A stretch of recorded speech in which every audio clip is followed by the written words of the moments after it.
More sanctions on Russia! More sanctions on Russia! More sanctions on Russia! More sanctions on Russia! That, my friends, is of utmost importance. Russia is running on fumes.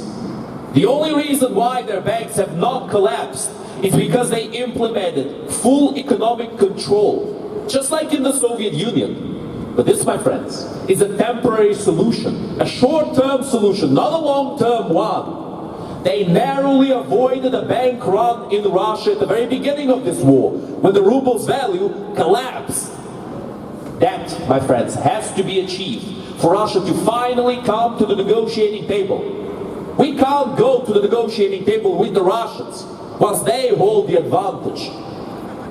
The unequivocal rule for these negotiations needs to be the full and complete retreat of Russian troops from Ukraine, and once again, the respect that Russia needs to give to the Ukrainian sovereignty. Of course, simply signing a paper with Russia is not enough. We've learned that lesson in the past. A contract signed with the Russians is not worth the paper on which it has been written. That is why we need further assurances. Ukraine needs to be part of the EU. Ukraine needs to be part of NATO. That, my friends, is the future. And that is the future that we should all strive for. Because that's the only way that we're going to finally put Russia in its place. There has been leaked plans. There have been all kinds of leaked plans coming out lately about invasions, future invasions that the Russians are planning in the Balkans, in the Baltic regions, everywhere. They're planning to first and foremost make a land corridor between old Königsberg, nowadays called Kaliningrad, and Belarus, because Belarus, as we all well know, unfortunately, is under Russian occupation.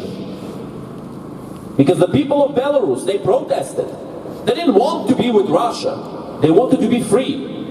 And yet, Russia responded in the only way that Russia can respond, with tanks flooding their capital. Same exact thing in Kazakhstan, when those people also wanted to protest against the pro-Russian puppet regime that they have in charge. The same thing can be said about Georgia. The Russians have put their puppet regimes all over the place, wherever they can. And if they can't control your government, they will try to attack you head on, as they have done with Ukraine. And this war will only get worse until we finally stop seeing it as a local engagement, as a local war that will not spread elsewhere. We need to see this war as it is, my friends. This is a global war, not a local one. Russia has proxies all over the world, same as Iran, same as North Korea. They are cooperating closely with each other. And the only thing that we can do to stop them is to finally act. We can't keep expecting them not to do bad things simply because they shouldn't, simply because we expect them to feel bad or we expect them to think of the consequences. Russia did not care about the consequences when they invaded Ukraine, because they had already tried the same thing before. We've heard this song and dance before, my friends. What the Russians did in Georgia, what the Russians did in Belarus and in Kazakhstan, what the Russians did in Ukraine in 2014. They were trying to escalate it once again. And the world was blind, because people have not been paying attention.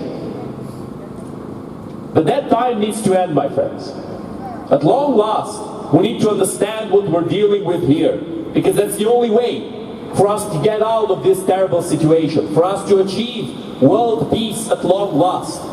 But world peace cannot be achieved with mere kind words and platitudes.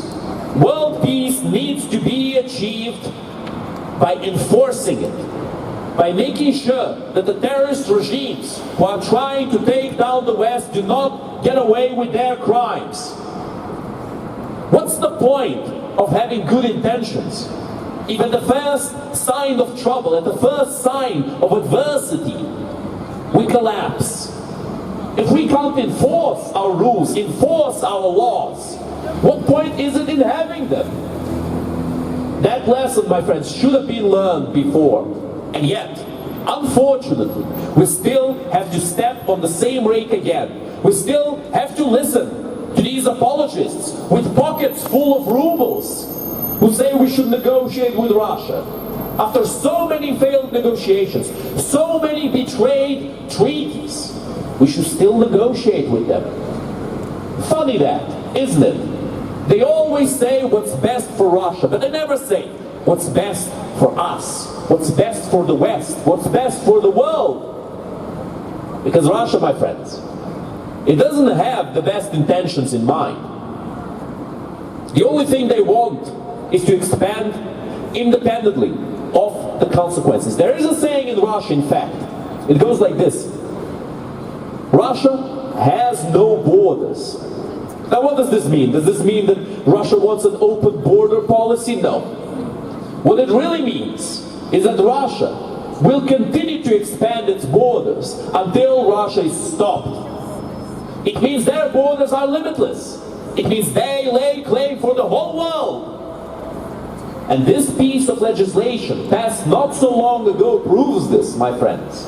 It proves this in its completion.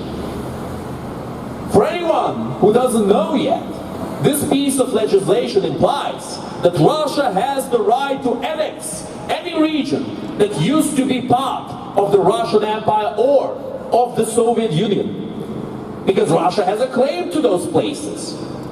Now, of course, if today Italy were to sign a similar treaty and say that any region part of the Roman Empire in the past is now part of Italy, people would laugh. Because obviously Italy would not do such a thing, because that would be insane. But why is it that people continue to suspend their disbelief and continue to simply lay in wait for Russia's next insane move? Why is it that Russia gets to get away with this?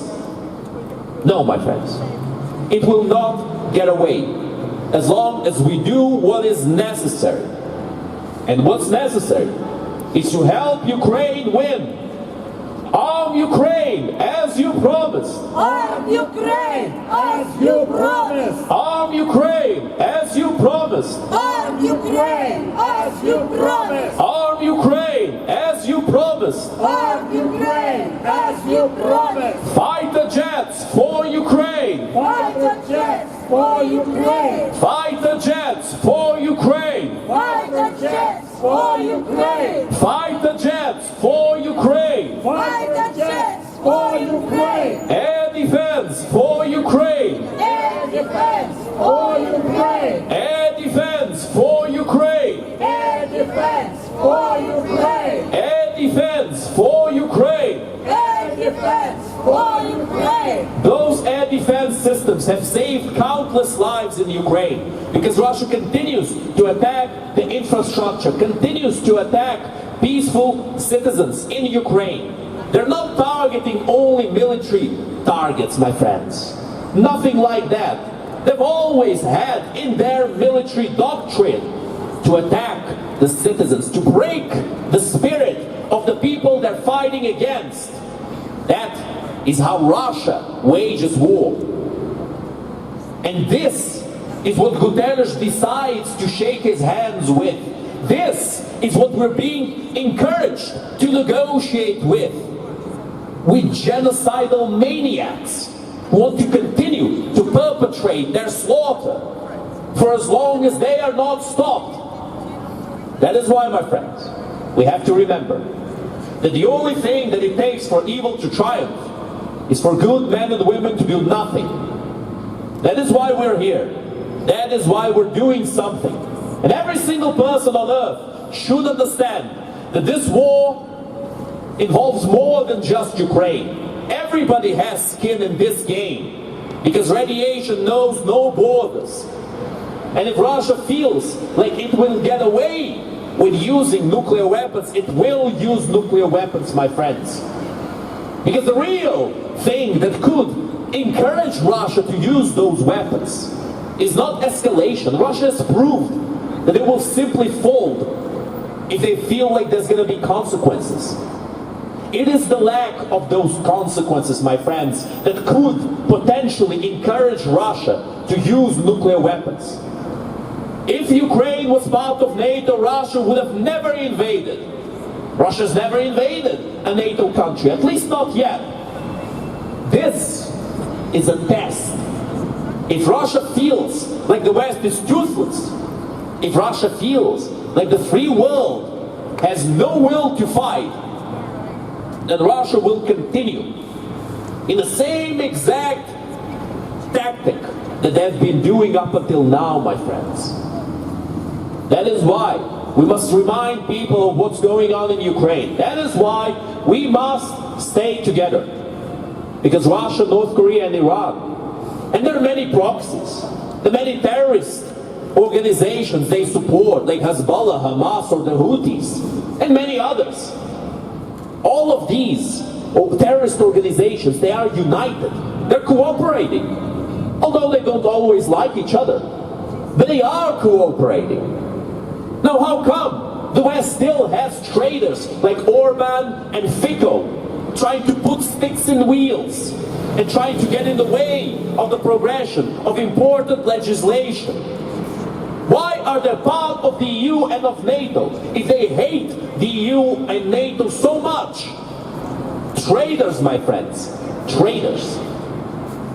That is why we must remind the world that the only way to stop an aggressor is not to appease him, but to help the victim win. World, wake up! World, wake up! World, wake up! World, wake up!